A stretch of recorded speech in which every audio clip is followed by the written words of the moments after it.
आजच्या दिवसाची सकाळ एकदम प्रसन्न झाली आहे. आजी रोजप्रमाणे देवाची पूजा करतच असते, पण आज तिच्या सोबतीला तिचे गोंडस नाचसुद्धा आहे.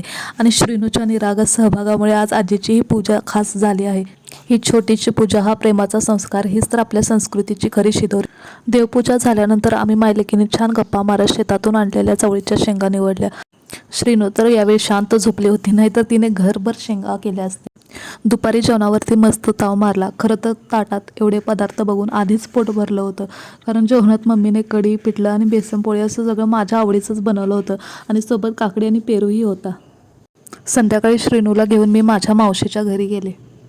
मावशीच्या घराभोवती असणाऱ्या या हिरव्यागार आणि शांत वातावरणात मावशीबरोबर छान गप्पा मारत मस्त अशी संध्याकाळ घालवली. श्रीनू पण फ्लॅटच्या बाहेर येऊन मोठ्या अंगणात येऊन खेळण्याचा मनसोक्त आनंद घेते, कारण खरंच इथे एक प्रकारची मोकळीक आणि मातीचा सुगंध आहे. त्यानंतर मावशीने केलेल्या गरमागरम चहाचा आस्वाद घेतला आणि इथे श्रीनू आणि आजीचा असा खेळ सुरू आहे. अच्छा, चलो बाय.